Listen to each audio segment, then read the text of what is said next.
আসসালামু আলাইকুম। প্রবাস সংবাদে আমন্ত্রণ জানাচ্ছি আমি রিদিতা রেজা। শুরুতেই জানিয়ে দিচ্ছি প্রবাস সংবাদ শিরোনাম। জুলাই শহীদ ও আহতদের পরিবারের সমস্যা স্থায়ী সমাধানের প্রতিশ্রুতি, আন্দোলনকে দলীয় স্বার্থে ব্যবহারের চেষ্টা প্রতিরোধের আহ্বান।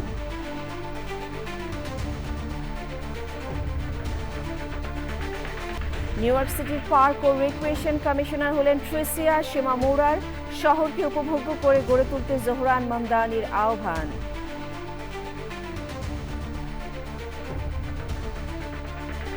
এবং গ্রিনল্যান্ড দখলের বিরোধিতা করায় ইউরোপের ৮ দেশে ট্রাম্পের ১০% শুল্ক আরোপ, গ্রিনল্যান্ড ও ডেনমার্কে হাজারো মানুষের বিক্ষোভ।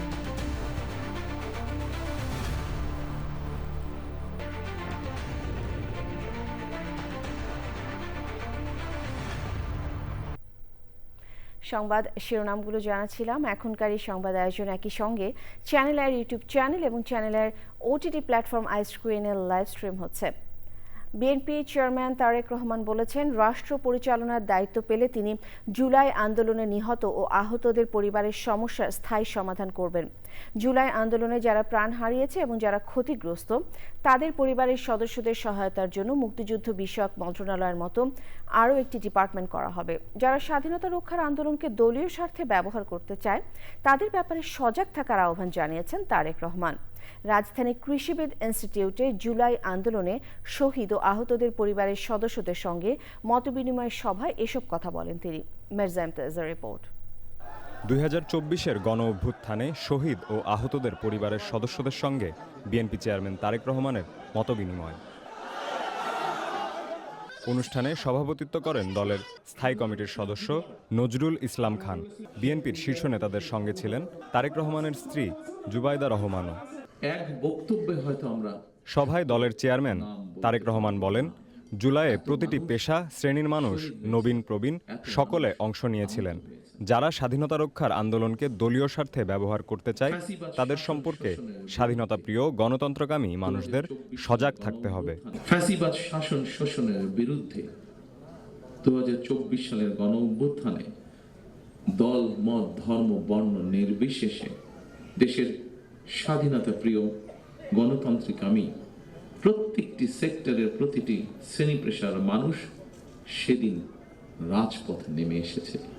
যারা স্বাধীনতা রক্ষার আন্দোলনকে দলীয় স্বার্থ রক্ষার আন্দোলনে পরিণত করতে চায় তাদের সম্পর্কে স্বাধীনতা প্রিয় গণতান্ত্রিকামী প্রিয় মানুষকে অবশ্যই সজাগ থাকা জরুরি।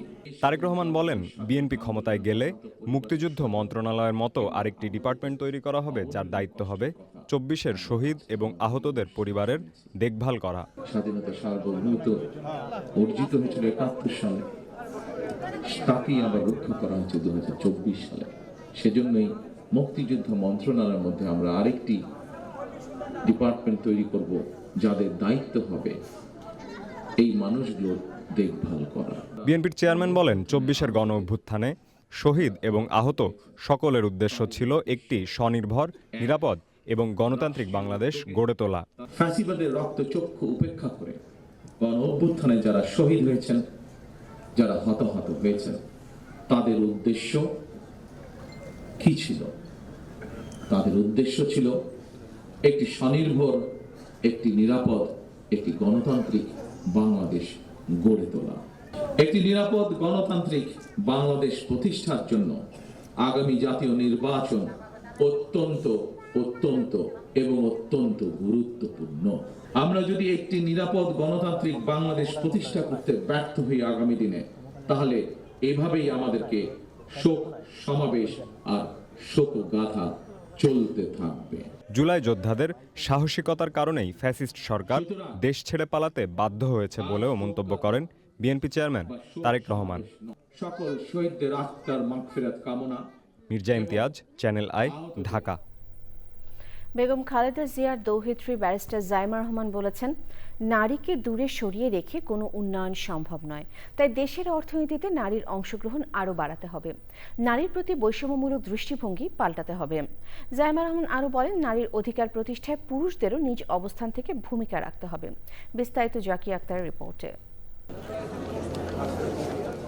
রাজধানীর খামারবাড়িতে কৃষিবিদ ইনস্টিটিউটে ঢাকা ফোরাম আয়োজিত জাতি গঠনে নারী নীতির সম্ভাবনা এবং বাংলাদেশের ভবিষ্যৎ শীর্ষক আলোচনা সভায় প্যানেল আলোচনায় নারীর ক্ষমতায়ন, কর্মসংস্থান, চিকিৎসা সেবা সহ নানা বিষয়ে কথা বলেন সমাজকর্মী ও নারী উদ্যোক্তারা। আলোচনা সভায় উপস্থিত হন বেগম খালেদা জিয়ার দহিত্রী বিএনপি চেয়ারম্যান তারেক রহমানের কন্যা ব্যারিস্টার জাইমা রহমান।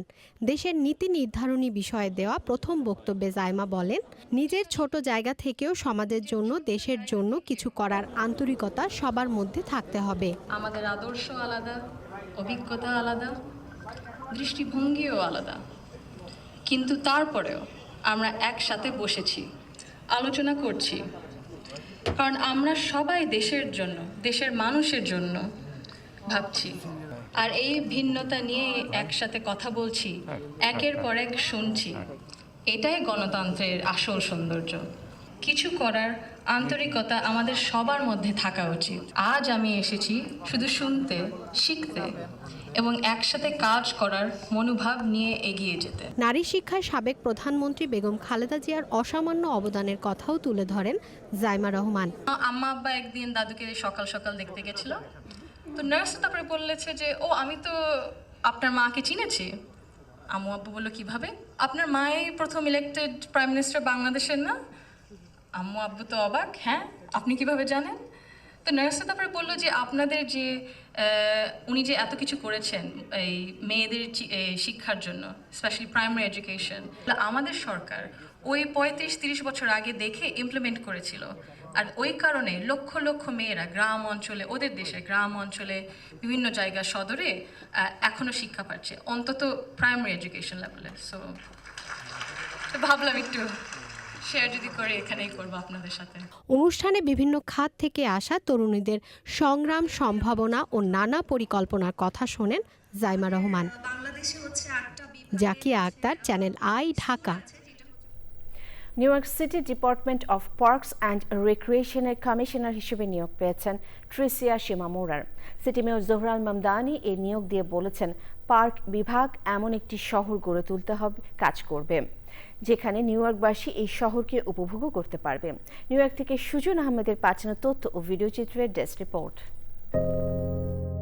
পৃথিবীর বুকে এক স্বপ্নের শহর নিউ ইয়র্ক, যেখানে রয়েছে সুউচ্চ দালানকোটা, আবার এর আশেপাশেই রয়েছে সবুজের কোলাহল। শহরের আকাশছোঁয়া বিল্ডিংয়ের পাশ দিয়ে আঁকাবাঁকা হয়ে বয়ে যাচ্ছে স্বচ্ছ জলরাশি। দায়িত্ব নিয়েই শহরকে আরও সুন্দর করে গড়ে তোলার একে একে নতুন পদক্ষেপ নিচ্ছেন New York City mayor Zohran Mamdani. এবার New York City department of parks and রিক্রিয়েশনের নতুন কমিশনার হিসেবে ট্রিসিয়া শিমামুরাকে নিয়োগ দিলেন Mamdani. Eager to see our parks only improve in the years to come. Thank you, and please join me in welcoming our next Parks Commissioner, Tricia Shimamura. Tricia Shimamura New York City park ডিপার্টমেন্টের Manhattan commissioner হিসেবে বর্তমানে দায়িত্ব পালন করছেন। এক দশকেরও বেশি সময় ধরে শহর জুড়ে বিভিন্ন সম্প্রদায়ের সঙ্গে ঘনিষ্ঠভাবে কাজ করে গুরুত্বপূর্ণ অবকাঠামো প্রকল্প এগিয়ে নেওয়া এবং কর্মজীবী মানুষের পক্ষে কাজ করার অভিজ্ঞতা অর্জন করেছেন। নিউ ইয়র্ক সিটির পার্ক ব্যবস্থাপনায় আরও অন্তর্ভুক্তিমূলক ও সম্প্রদায়কেন্দ্রিক দৃষ্টিভঙ্গি আসবে বলে আশা করা হচ্ছে। Desk report, channel I. Iran সমর্থিত ইয়েমেনের বিদ্রোহী গোষ্ঠী হুথিদের বিরুদ্ধে নতুন করে নিষেধাজ্ঞা জারি করেছে যুক্তরাষ্ট্র। মার্কিন অর্থ মন্ত্রণালয়ের ফরেন অ্যাসেটস কন্ট্রোল অফিস জানায়, নতুন নিষেধাজ্ঞার তালিকায় 21 ব্যক্তি ও প্রতিষ্ঠান এবং একটি জাহাজকে অন্তর্ভুক্ত করা হয়েছে। জাকিরুল ইসলাম জানাচ্ছেন বিস্তারিত। ইরান সমর্থিত ইয়েমেনের বিদ্রোহী গোষ্ঠী হুতিদের বিরুদ্ধে নতুন করে নিষেধাজ্ঞা জারি করেছে যুক্তরাষ্ট্র। এসব নিষেধাজ্ঞার আওতায় হুতিদের অর্থায়নে ব্যবহৃত তেল, অস্ত্র এবং বেসামরিক ও সামরিক উভয় কাজে ব্যবহারযোগ্য সরঞ্জাম হস্তান্তরের সঙ্গে যুক্ত একটি নেটওয়ার্ককে লক্ষ্য করা হয়েছে। 16 জানুয়ারি শুক্রবার রয়টার্সের বরাতে এ তথ্য জানিয়েছে আরব নিউজ। মার্কিন অর্থ মন্ত্রণালয়ের ফরেন অ্যাসেটস কন্ট্রোল অফিস এক বিবৃতিতে জানায়, নতুন নিষেধাজ্ঞার তালিকায় 11 ব্যক্তি ও প্রতিষ্ঠান এবং একটি জাহাজকে অন্তর্ভুক্ত করা হয়েছে। তালিকায় আরও রয়েছে ইয়েমেন, ওমান ও সংযুক্ত আরব আমিরাত ভিত্তিক একাধিক কোম্পানি। মার্কিন ট্রেজারি সেক্রেটারি স্কট বেসেন্ট বলেন, হুতিরা সন্ত্রাসী কর্মকাণ্ড পরিচালনা করছে এবং লোহিত সাগর দিয়ে চলাচলকারী বাণিজ্যিক জাহাজে হামলা চালিয়ে যুক্তরাষ্ট্র ও বৈশ্বিক বাণিজ্যের জন্য হুমকি সৃষ্টি করছে। নিষেধাজ্ঞার অন্যতম প্রধান লক্ষ্য হিসেবে চিহ্নিত করা হয়েছে সংযুক্ত আরব আমিরাত ভিত্তিক প্রতিষ্ঠান জানাত আল আনহার জেনারেল ট্রেডিং এলএলসিকে। যুক্তরাষ্ট্রের দাবি অনুযায়ী প্রতিষ্ঠানটি হুতিদের বৈদেশিক আর্থিক নেটওয়ার্কের একটি গুরুত্বপূর্ণ কেন্দ্র এবং কালোবাজারি রেমিটেন্স কার্যক্রমে একটি ক্লিয়ারিং হাউস হিসেবে কাজ করে আসছে। জানাত আল আনহার হুতি সংশ্লিষ্ট ব্যবসায়ীদের জন্য তহবিল প্রক্রিয়াজাত করে, যা ব্যবহার করা হয় চোরাচালান পণ্য, যন্ত্রাংশ, সরঞ্জাম এবং চীন সহ বিভিন্ন দেশ থেকে অস্ত্র সংক্রান্ত চালান কেনার কাজে। এর মাধ্যমে হুথিরা আনুষ্ঠানিক ব্যাংকিং ব্যবস্থার বাইরে আর্থিক লেনদেন পরিচালনা করতে সক্ষম হচ্ছে। মার্কিন ট্রেজারি বিভাগ আরও জানায়, জানাত আল আনহার আসলে আবু সাম্বুল জেনারেল ট্রেডিং এএলসির নতুন নাম। প্রতিষ্ঠানটি এর আগেও 2024 সালে ইরান ভিত্তিক হুথি অর্থায়নকারী সাইদ আল জামালের সঙ্গে সংশ্লিষ্টতার কারণে যুক্তরাষ্ট্রে নিষেধাজ্ঞার আওতায় পড়েছিল। নতুন নিষেধাজ্ঞার ফলে তালিকাভুক্ত ব্যক্তি ও প্রতিষ্ঠানের যুক্তরাষ্ট্রে থাকা বা মার্কিন নাগরিকদের নিয়ন্ত্রণাধীন সব সম্পদ জব্দ করা হবে। একই সঙ্গে নিষিদ্ধ ব্যক্তিদের মালিকানাধীন যে কোনো প্রতিষ্ঠানও স্বয়ংক্রিয়ভাবে নিষেধাজ্ঞার আওতায় পড়বে। বিশেষ লাইসেন্স ছাড়া এসব ব্যক্তি ও প্রতিষ্ঠানের সঙ্গে যুক্তরাষ্ট্রের ভেতরে কিংবা যুক্তরাষ্ট্রের ট্রানজিট ব্যবহার করে যে কোনো ধরনের লেনদেন নিষিদ্ধ থাকবে। Zakirul Islam, channel I. যুদ্ধ বিধ্বস্ত গাজায় শান্তি ফেরাতে গঠন করা হয়েছে board of peace. Board of পিসে যুক্ত হতে তুরস্কের প্রেসিডেন্ট রিসেপ তাইয়েপ এরদোয়ান ও মিশরের president Abdel Fattah al Sisi ও কানাডার প্রধানমন্ত্রী মার্ক কার্নি সহ আন্তর্জাতিক অঙ্গনের প্রভাবশালী নেতাদের আমন্ত্রণ জানিয়েছে যুক্তরাষ্ট্র। এ নিয়ে মুশরাত শৈলীর বিশ্লেষণ। যুদ্ধ বিধ্বস্ত গাজায় শান্তি ফেরাতে শুধু ইসরায়েলের উপর ভরসা করছেন না মার্কিন প্রেসিডেন্ট ডোনাল্ড ট্রাম্প। তিনি বোর্ড অফ পিস বা শান্তি পর্ষদে যুক্ত হতে তুরস্কের প্রেসিডেন্ট রিসেপ তাইয়েপ এরদোয়ান ও মিশরের president Abdel Fattah al Sisi ও কানাডার প্রধানমন্ত্রী মার্ক কার্নি সহ আন্তর্জাতিক অঙ্গনের প্রভাবশালী নেতাদের আমন্ত্রণ জানিয়েছেন। আনকারা ও কায়রোর সংশ্লিষ্ট কর্তৃপক্ষ বোর্ড অফ পিস এ নেতাদের যুক্ত হতে ট্রাম্পের আমন্ত্রণ জানানোর বিষয়টি নিশ্চিত করেছে। ইতোমধ্যে বোর্ড অফ পিসের প্রতিষ্ঠাকালীন সদস্যদের নাম ঘোষণা করেছে হোয়াইট হাউস। মার্কিন পররাষ্ট্রমন্ত্রী মার্কো রুবিও, ট্রাম্পের বিশেষ দূত স্টিভ উইটকফ, সাবেক ব্রিটিশ প্রধানমন্ত্রী টনি ব্লেয়ার, ট্রাম্পের জামাতা জ্যারেড কুশনার সদস্য হিসেবে থাকছেন। হোয়াইট হাউস বলেছে, শান্তি পর্ষদের চেয়ারম্যান হিসেবে ট্রাম্প নিজেই থাকবেন। তুরস্কের প্রেসিডেন্টের একজন মুখপাত্র গতকাল শনিবার সামাজিক যোগাযোগ মাধ্যমে পোস্ট দিয়ে জানান, এরদোয়ান একদিন আগে ট্রাম্পের কাছ থেকে পর্ষদের প্রতিষ্ঠাকালীন সদস্য হওয়ার আমন্ত্রণ পেয়েছেন। একই দিন মিশরের পররাষ্ট্রমন্ত্রী বদর আবদেলাত্তি এক সংবাদ সম্মেলনে বলেন, পর্ষদে যোগ দিতে ট্রাম্পের পক্ষ থেকে আল সিসি যে আমন্ত্রণ পেয়েছেন সেটি পর্যালোচনা করছে তার দেশের সরকার। তবে গাজায় এই শান্তি ফেরানোর এই উদ্যোগ কতটা সফল হবে সেটি এখন বলা যাচ্ছে না। দীর্ঘ 1.5 শতকের সংঘাত, চলমান ইসরায়েলি হামলা এবং গভীর মানবিক সংকটের বাস্তবতায় প্রশ্ন থেকেই যায়, এই শান্তি পর্ষদে আদৌ গাজায় শান্তি ফেরাতে পারবে নাকি এটি আরেকটি কূটনৈতিক উদ্যোগ হয়ে সীমাবদ্ধ থাকবে। কারণ ইসরায়েল এর মধ্যে ফিলিস্তিনি হামলা চালিয়ে যাচ্ছে। গত বছরের সেপ্টেম্বরে গাজা ইস্যুতে নিজের শান্তি পরিকল্পনার কথা জানান ট্রাম্প। পরে অক্টোবরে ইসরায়েল ও ফিলিস্তিনি স্বাধীনতাকামী সংগঠন হামাস এই পরিকল্পনায় সম্মতি জানায়। পরিকল্পনায় বলা হয়, একটি ফিলিস্তিনি টেকনোক্র্যাট বডি বা গাজার অন্তর্বর্তী প্রশাসনের উপর তদারকির দায়িত্ব পালন করবে বোর্ড অফ পিস। 2023 সালের 7 অক্টোবর গাজায় শুরু হওয়া ইসরায়েলি তাণ্ডবে হাজার হাজার ফিলিস্তিনি নারী, পুরুষ, শিশু নিহত হয়েছে। দেখা দিয়েছে চরম খাদ্য সংকট।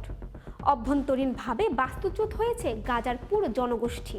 জাতিসংঘের তদন্ত কমিটি সহ বিভিন্ন বিশেষজ্ঞ ও গবেষক ইসরায়েলি কর্মকাণ্ডকে গণহত্যা হিসেবে আখ্যাত করেছেন।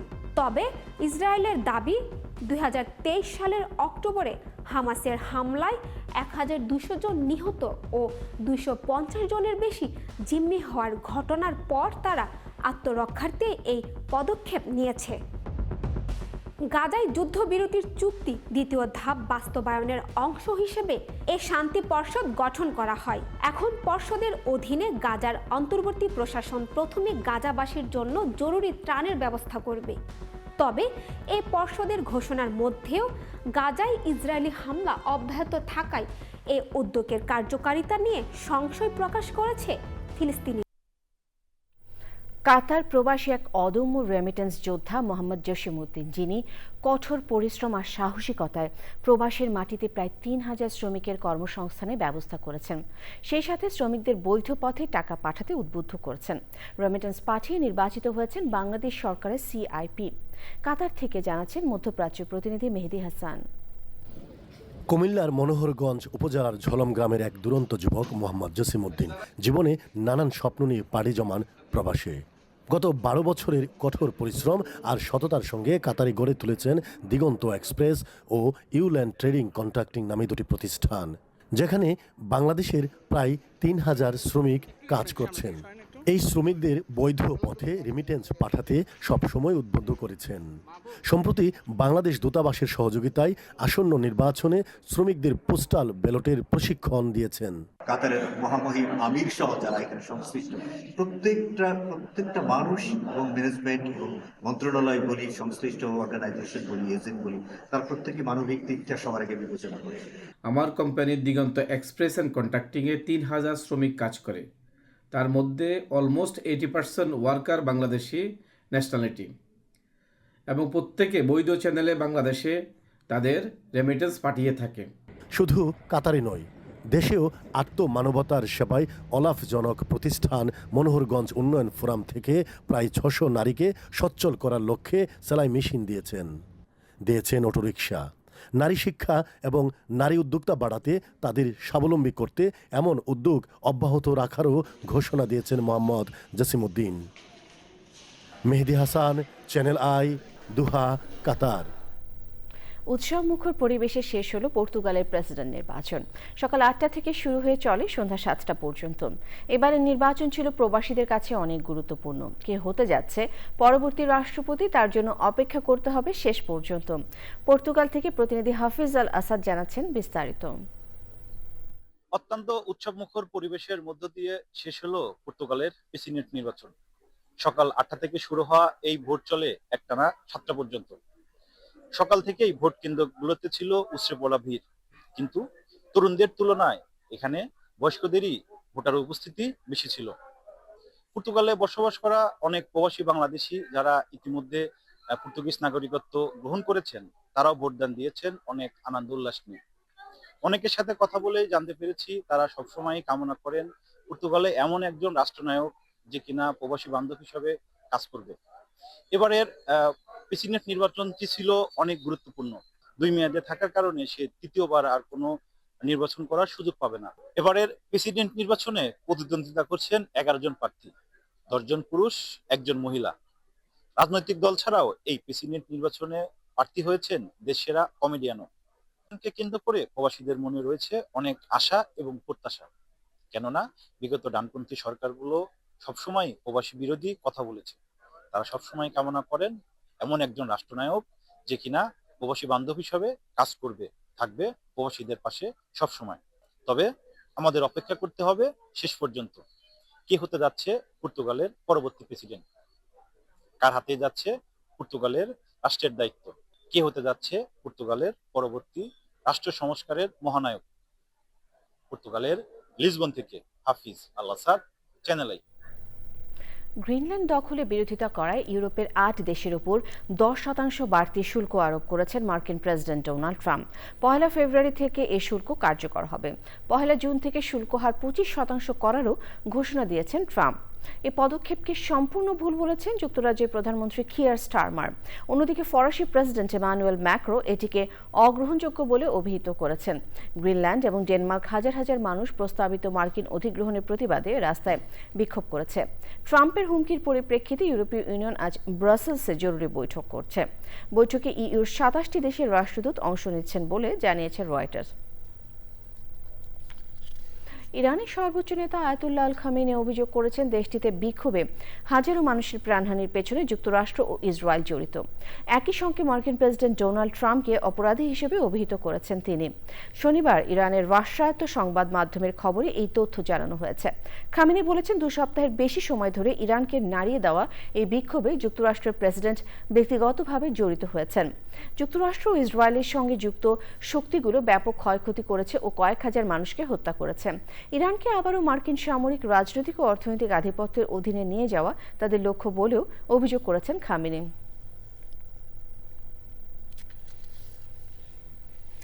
সিরিয়ায় কুর্দিদের নিয়ন্ত্রণাধীন উত্তরাঞ্চলের দখল নিতে অভিযান চালাচ্ছে সেনাবাহিনী।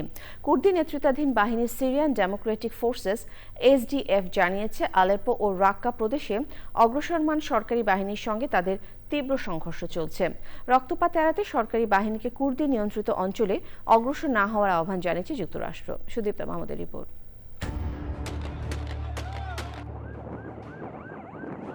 বাশার আল আসাদ সরকারের পতনের পর থেকেই অস্থিরতা চলছে সিরিয়ায়। কুর্দি নেতৃত্বাধীন বাহিনী দখলে নেয় দেশের ইউফ্রেটিস নদীর তীরবর্তী তেল সমৃদ্ধ উত্তরাঞ্চল। তবে ওই অঞ্চলের নিয়ন্ত্রণ নিতে মরিয়া হয়ে ওঠে সরকারি বাহিনী। রক্তক্ষয়ী সংঘর্ষের পর উত্তরাঞ্চলীয় শহর আলেপ্পোয় নিজেদের নিয়ন্ত্রণে থাকা 2টি এলাকা থেকে যোদ্ধাদের সরিয়ে নিতে রাজি হয় কুর্দি নেতৃত্বাধীন সিরিয়ান ডেমোক্রেটিক ফোর্সেস এসডিএফ। দেশটির রাষ্ট্রীয় টেলিভিশন জানিয়েছে ওই অঞ্চলের 2টি তেল ক্ষেত্রের নিয়ন্ত্রণ নিয়েছে আল শারা সরকার। শনিবার কুর্দি বাহিনী দামেস্কের বিরুদ্ধে চুক্তি লঙ্ঘনের অভিযোগ তোলে। এসডিএফের দাবি, চুক্তি অনুযায়ী যুদ্ধবিরতি কার্যকর হওয়া এবং আলেপ্পো প্রদেশের দেইর হাফের ও মাসকানা এলাকা থেকে 48 ঘন্টার মধ্যে বাহিনী প্রত্যাহারের কথা। কিন্তু তাদের যোদ্ধারা পুরোপুরি সরে যাওয়ার আগেই সরকারি বাহিনী হামলা শুরু করে। এসডিএফ বলছে, দামেস্ক সরকারের বিশ্বাসঘাতকতায় দেইর হাফেরে তাদের কিছু যোদ্ধা অবরুদ্ধ হয়ে পড়েছেন। এদিকে সংঘর্ষের মধ্যেই সিরিয়ার অন্তর্বর্তী প্রেসিডেন্ট আহমদ আল শারা একটি ডিক্রি জারি করে সিরিয়ায় কুর্দি নাগরিকদের আইনি মর্যাদা এবং সাংস্কৃতিক অধিকারের স্বীকৃতি দিয়েছেন। Sudipta Mahmud, channel I. টানা ভারী বর্ষণে সৃষ্ট ভয়াবহ বন্যায় আফ্রিকার কয়েকটি দেশে 200-এরও বেশি মানুষের মৃত্যু হয়েছে। কয়েক লাখ মানুষ বাস্তুচ্যুত হয়েছেন। মোজাম্বিক, সাউথ আফ্রিকা ও জিম্বাবুয়েতে নদ নদীর পানি বেড়ে ঘরবাড়ি, সড়ক ও অবকাঠামো ভেঙে পড়েছে। সাউথ আফ্রিকা, লিম্পোপো এবং মপুমালাঙ্গা প্রদেশে বন্যায় অন্তত 30 জনের মৃত্যু হয়েছে। আজকে পরাদের উদ্ধারে সেনাবাহিনী হেলিকপ্টার ব্যবহার করা হচ্ছে। জিম্বাবুয়েতে বছরের শুরু থেকে বন্যায় 70 জনের প্রাণহানি হয়েছে। বেশি ক্ষতিগ্রস্ত মোজাম্বিকে 103 জনের মৃত্যু হয়েছে এবং 2 লাখেরও বেশি মানুষ ক্ষতিগ্রস্ত হয়েছেন। জাতিসংঘের তথ্য অনুযায়ী লাখো হেক্টর জমির ফসল নষ্ট হওয়ায় আফ্রিকার এসব দেশে খাদ্য সংকট আরও তীব্র হতে পারে। সিঙ্গাপুরে বাংলাদেশি ডিপ্লোমা মেরিন ইঞ্জিনিয়ারদের সংগঠন ডিপ্লোমা মেরিন ইঞ্জিনিয়ারিং অ্যাসোসিয়েশন বাংলাদেশের বার্ষিক গেট টুগেদার ও ডিনার 2026 অনুষ্ঠিত হয়েছে। সংগঠনের সদস্য ও তাদের পরিবার এবং আমন্ত্রিত অতিথিদের আন্তরিক উপস্থিতির মধ্য দিয়ে এই অনুষ্ঠান হয়ে ওঠে উপভোগ্য। সিঙ্গাপুর থেকে জানাচ্ছেন মোশফেকা মিতু। সিঙ্গাপুর এশিয়ার অন্যতম দেশগুলোর মধ্যে একটি। এখানকার পেশাজীবীদের বড় স্থান দখল করে আছে মেরিন সেক্টর। প্রবাসী জীবন শুধু কাজের মধ্যেই সীমাবদ্ধ নয়, এই জীবনের সঙ্গে জড়িয়ে আছে শিকড়ের টান, সংস্কৃতি ও কমিউনিটির বন্ধন। সিঙ্গাপুরে বসবাসরত বাংলাদেশি কমিউনিটি সেই বন্ধনকে টিকিয়ে রাখতে নিয়মিত সামাজিক ও পেশাভিত্তিক উদ্যোগ গ্রহণ করে থাকে। এরই প্রেক্ষাপটে সিঙ্গাপুরে অবস্থানরত বাংলাদেশি ডিপ্লোমা মেরিন ইঞ্জিনিয়ারদের সংগঠন DMEABS গত 17 জানুয়ারি 2026 আয়োজন করেছিল তাদের বহুল প্রতীক্ষিত বার্ষিক গেট টুগেদার ও ডিনার। এটি অনুষ্ঠিত হয় জুরং সাফরাতে। সন্ধ্যা থেকে অনুষ্ঠান স্থলে উপস্থিত হতে শুরু করেন সংগঠনের সদস্য, তাদের পরিবার, আমন্ত্রিত অতিথি ও স্পন্সররা। নিবন্ধন পর্বে স্বেচ্ছাসেবকদের আন্তরিক ব্যবস্থাপনায় অতিথিদের স্বাগত জানানো হয়।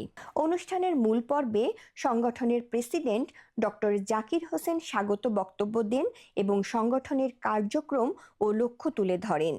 তিনি বলেন, This evening is especially meaningful as the honor of our distinguished individuals whose achievements and generosity and lifelong commitment have inspired countless BIMT students and alumni worldwide. অনুষ্ঠানে প্রধান অতিথি ছিলেন সিঙ্গাপুরে নিযুক্ত বাংলাদেশের ভারপ্রাপ্ত হাই কমিশনার লুৎফুন নাহার। তিনি এই সংগঠনের ভূয়সী প্রশংসা করেন। সাংস্কৃতিক পরিবেশনা ও লাকি ড্র ছিল অনুষ্ঠানের মূল আকর্ষণ। আমার এই প্রোগ্রামে অনেক ভালো লাগে। এই প্রতি বছর এই প্রোগ্রামটা হয়, অনেক মজা হয়। অনেক আমরা প্রতি বছরই এই প্রোগ্রামে অংশগ্রহণ করি এবং ভালো লাগে, আমাদের সবার সাথে দেখা সাক্ষাৎ হয়। এই ধরনের মিলন মেলা শুধু আনন্দের নয়, প্রবাসে থাকা বাংলাদেশিদের মধ্যে ভ্রাতৃত্ব, যোগাযোগ ও পারস্পরিক সহযোগিতা জোরদার করার জন্য একটি গুরুত্বপূর্ণ মাধ্যম। বিদেশের মাটিতে থেকেও বাংলাদেশি কমিউনিটির ঐক্য ধরে রাখতে DMEABS এর এই উদ্যোগ নিঃসন্দেহে একটি ইতিবাচক উদাহরণ হয়ে থাকবে। জুরং ইস্ট, সিঙ্গাপুরের সাফরা থেকে মুশফিকা মিতু, প্রবাস সংবাদ। পাকিস্তানের পাঞ্জাব ও বেলুচিস্তানে দুটি সড়ক দুর্ঘটনায় কমপক্ষে 24 জন নিহত এবং 21 জন আহত হয়েছেন। শনিবার ভোরে পাঞ্জাবের সরগোধা জেলায় ঘন কুয়াশা একটি পণ্য ও যাত্রীবাহী বোঝাই ট্রাক গালাপুর বাংলার সেতু থেকে শুকনো খালে পড়ে যায়। এতে 6 শিশু সহ 14 জন নিহত এবং 9 জন আহত হয়। ট্রাকের 23 জন যাত্রী একটি জানাজায় অংশ নিতে ইসলামাবাদ থেকে ফয়সালাবাদ যাচ্ছিলেন। অন্যদিকে বেলুচিস্তানের ওরমারা তহসিলের হদ্দগত এলাকায় দ্রুত গতির একটি যাত্রীবাহী কোচ উল্টে এক শিশু সহ 10 জন নিহত এবং 12 জন আহত হয়েছেন। কোচটি করাচি থেকে জিওয়ানি যাচ্ছিল। উৎসবমুখর পরিবেশে কানাডার সাসকাচুয়ানের কসমো সিভিক সেন্টারে অনুষ্ঠিত হয়েছে শীতকালীন পিঠা উৎসব। তুষারাবৃত কানাডার কর্মময় একঘেয়েমি জীবন থেকে বেরিয়ে প্রবাসী বাঙালিরা মেতে ওঠেন অন্যরকম এক মিলন মেলায়। বিস্তারিত কানাডার প্রতিনিধি আহসান রাজীব বুলবুলের রিপোর্টে। প্রকৃতির বৈচিত্র্যময় আবহনে বাংলার মাঠে প্রান্তরে এখন পিঠা উৎসবের আমেজ। নতুন ধানে ঘরে ঘরে পিঠাপুলির উৎসব। আর এই উৎসবের সঙ্গে তাল মিলিয়ে কর্মময় জীবনের পাশাপাশি প্রবাসী বাঙালিরাও মেতে ওঠে শীতকালীন পিঠা উৎসবে। বাঙালি সংস্কৃতির এই উৎসব পরিণত হয় মিলন মেলায়। সবাই আমাদের অনুষ্ঠানে আসছেন, আমি খুবই আনন্দিত। আপনাদের সবাইকে ধন্যবাদ জানাই, সবার প্রতি কৃতজ্ঞতা। যারা সহযোগিতা করেছেন প্রত্যক্ষ অথবা পরোক্ষভাবে সবাইকে আমি আন্তরিক শুভেচ্ছা জানাচ্ছি। নতুন প্রজন্মের কাছে বাংলার কৃষ্টি, ইতিহাস ও ঐতিহ্য তুলে ধরা ছিল উৎসবের মূল লক্ষ্য।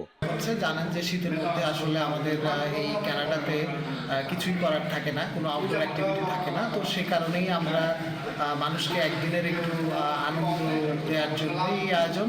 রঙিন আর বর্ণিল সাজে সজ্জিত প্রবাসী বাঙালি নারীরা পরিবেশন করে চিতই পিঠা, পাটিসাপটা, পুলি, গুড়া পিঠা, গোলাপ পিঠা, পাকন পিঠা, ভাবা পিঠা এবং হৃদয় হরণ সহ অন্যান্য পিঠা। উৎসবে ছিল বাঙালির চিরাচরিত আড্ডা, নারী, পুরুষ আর শিশু কিশোরদের পদচারণায় মুখরিত পুরো সেন্টার পরিণত হয় একখণ্ড বাংলাদেশে।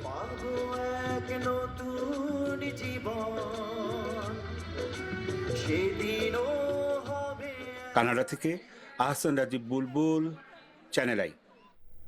সবশেষে প্রবাস সংবাদ শিরোনামগুলো জানিয়ে দিচ্ছি আরও একবার। জুলাই শহীদ ও আহতদের পরিবারের সমস্যার স্থায়ী সমাধানের প্রতিশ্রুতি, আন্দোলনকে দলীয় স্বার্থে ব্যবহারের চেষ্টা প্রতিরোধের আহ্বান।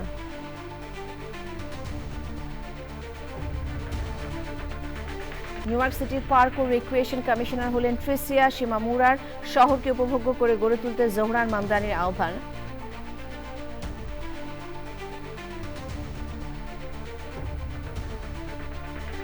এবং গ্রিনল্যান্ড দখলের বিরোধিতা করায় ইউরোপের 8 দেশে ট্রাম্পের 10% শুল্ক আরোপ, গ্রিনল্যান্ড ও ডেনমার্কে হাজারো মানুষের বিক্ষোভ।